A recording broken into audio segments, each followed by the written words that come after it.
जसा screen time, आता स्वप्नील म्हणाले मोबाईलचा स्क्रीन टाइम मुलांचा कमी करा. कोविड पासून शाळेमधूनच मोबाईल घ्यायला लावतात.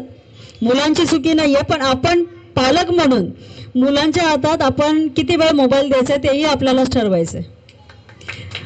व्हॉट्सअप युनिव्हर्सिटी मधनं मुलांना बाहेर काढा आणि मोठमोठ्या इतिहासकारांनी जे लिहून ठेवलेले ग्रंथ आहेत ते आपणही वाचावे. आपल्या मुलांनाही तुम्ही तुमच्या शब्दात, कारण मुलगा पहिला शब्द ऐकतो ते आपल्या आईचा गर्भात असल्यापासून, तर मुलांना आमच्या तुमच्या भाषेपेक्षा आपल्या आईची भाषा ही लवकर अडॅप्ट होते. बरोबर ना? लवकर कळते.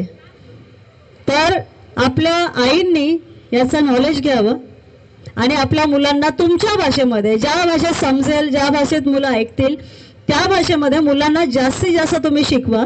छत्रपती एक आता दहीहंडीचं उदाहरण दिलं ते यासाठी, बायकांनी नाचणं चुकीचं नाहीये, पण दहीहंडी आपण कृष्ण जन्मोत्सव साजरा करत असतो. आपली संस्कृती आहे, परंपरा आहे भारताची.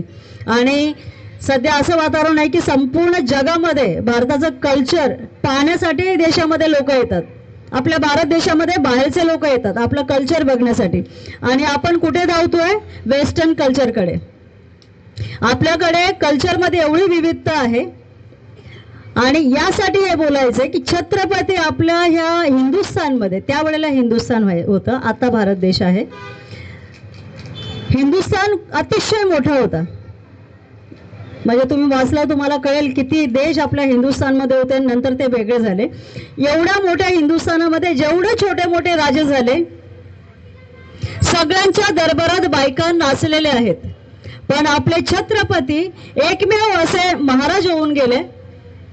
ना छत्रपती शिवाजी महाराज, ना छत्रपती संभाजी महाराज, ना छत्रपती राजाराम महाराज, आणि मागे डॉक्टर बाबासाहेब आंबेडकरांच्या वेळेला जे छत्रपती शाहू महाराज कोल्हापूरचे, एकाही छत्रपतींच्या आतापर्यंत छत्रपतींचा वारसा आपल्या देशाला आहे. आजपर्यंत एकाही छत्रपतींच्या दरबारात कधी बाई नाचली नाही. बाईचा सन्मान केला गेलाय. बाईला आई किंवा बहिणीप्रमाणे वागवलं गेलंय. बाई कधीच या छत्रपतींच्या दरबारात नाचली किंवा नाचवली गेली नाही.